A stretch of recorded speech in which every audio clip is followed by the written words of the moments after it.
Hello, xin chào các bạn đã quay trở lại với review 5 phút. Sau khi nhận lời tam vị yêu hồ cho nàng cùng đại ca của mình được an táng cùng một chỗ, bảo vật huyền hỏa giám đã được lục vị yêu hồ trao cho Trương Tiểu Phàm. Trước khi nhắm mắt xuôi tay, nó không quên dặn Tiểu Phàm tốt nhất nên giữ bí mật, đừng để ai nhìn thấy bảo vật này. Vì thế, sau khi bọn Lý Tuân và Yến Hồng hỏi đến, hắn cũng chỉ nói không biết gì mà thôi. Lúc này, chuyện diệt trừ yêu quái đã xong, bọn họ trở về Tiểu Trì Trấn. Trưởng trấn cùng với bách tính Khương Thân đều đang tụ tập ở đó, sắc mặt lo lắng, nhắc thấy mấy người bèn ùa đến vây quanh. Tới khi nghe Thạch Đầu tuyên bố yêu nghiệt đã bị diệt trừ, từ giây về sau mọi người có thể an tâm mà sống thì tất thảy đều hoan hô ầm ĩ, ai nấy đều vui mừng. Sau khi đám Trương Tiểu Phàm đi rồi, Tiểu Trì Trấn khôi phục lại nhịp sống thường nhật, Hắc Thạch Động từ đó về sau cũng không thể xuất hiện yêu quái hại người nữa. Rời Tiểu Trì Trấn, Tiểu Phàm, Bích Giao, Thạch Đầu bay về hướng đông, mục tiêu của ba người đều là Đông Hải Lưu Ba Sơn. Đi quán nửa ngày, bọn họ dừng chân tại một quán trọ. Lúc này, ngoài trời mưa rả rích, ngoài máy khiên Bích Giao đứng đó như lặng người đi. Mãi cho đến khi Trương Tiểu Phàm cầm ô chạy đến gọi, nàng mới giật mình quay lại. Vốn dĩ Trương Tiểu Phàm định đến Đông Hải tụ họp với sư phụ của mình. Dẫn theo Thạch Đầu thì không sao, nhưng mà Bích Giao thân phận đặc thù, nếu bị phát hiện thì chuyện gì xảy ra cũng đều không thể tưởng tượng nổi. Bích Giao bĩu môi ngó Tiểu Phàm, người lo cho sự an nguy của ta hay sợ ta liên lụy đến người? Tiểu Phàm ngẩn người, đôi mắt trong như giọt nước đang nhìn hắn một cách nghi ngờ, Tiểu Phàm lại càng bối rối bội phần.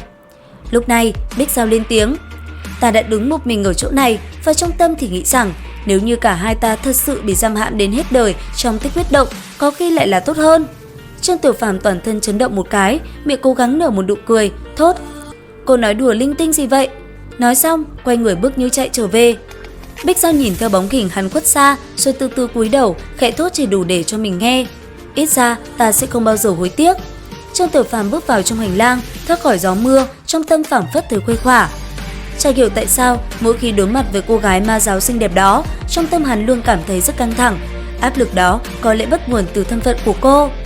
Tiểu Phàm đã đi một lúc rồi, Bích Giao một miệng cưỡng cầm chiếc ô xanh, đi về đứng ở hành lang, nhìn về phía hắn đã bỏ đi, trầm ngâm không nói lời nào.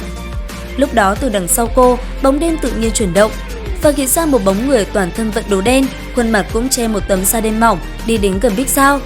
Nữ nhân áo đen khẽ liếc nhìn về phía Trương Tiểu Phàm, bỏ đi một cái, cất giọng bình thản vô cảm thốt, đi thôi, cha người đang đợi người ở Lưu Ba Sơn đấy.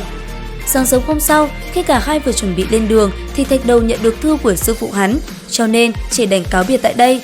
Trương Tiểu Phàm với đắc dĩ đành phi hành đến Đông Hải một mình. Phi hành trên Thiêu Hỏa Côn, mất vài ngày, Trương Tiểu Phàm mới tìm đến nơi. Từ trên không trung nhìn xuống, hắn kinh ngạc phát hiện nhân mã hai bên đánh nhau tơi bời khói lửa.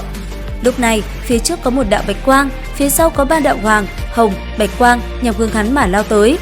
Thì ra, đám người trên không trung không ngờ trên đảo hoang này lại có người xuất hiện.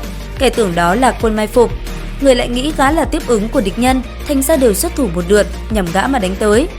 Trương Tiểu Phàm thất kinh, thầm kêu khổ, không ngờ lại rơi vào tình thế tiến thoái lưỡng nan như vậy, bèn khựng người lại trong không trung, cả người theo đó bổ nhào xuống như một hòn đá.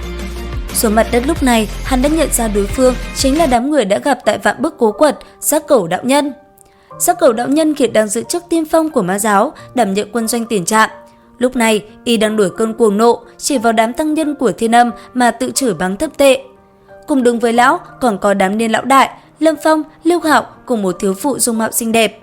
Không nói lời nào, phía đối phương cũng đã nhận ra Trương Tiểu Phàm, không ngờ hắn mệnh cao số tốt còn có thể sống sót. Chính vì thế, hướng phía hắn phát động công kích. Trương Tiểu Phàm nhìn một lúc, bỗng phát hiện ra một sự việc kỳ quái. Trong ma giáo, lúc Giác Cẩu đạo nhân bị vây khốn, Trường niên lão đại và đám người Lưu Hạo sắp mặt tỏ vẻ lo lắng ra. Hầu hết đám người khác đều đứng xem náo nhiệt, có vẻ mong hắn ta gặp tai họa. Lúc sau, thấy Giác Cẩu đạo nhân không chống đỡ được nữa, cũng chỉ có niên lão đại xuất thủ cứu viện, còn những người khác đều thúc thủ đứng nhìn. Trương Tiểu Phàm trong lòng vô cùng ngạc nhiên, thầm nghĩ, người trong ma giáo đúng là không thể dùng lẽ thường mà đánh giá được. Lẽ nào trong lòng bọn họ cũng có sự tranh đua giữa các chi phái? Đến đây thì cũng hết tập 17 Chu Tiên 3D. Xin chào và hẹn gặp lại các bạn ở những video tiếp theo.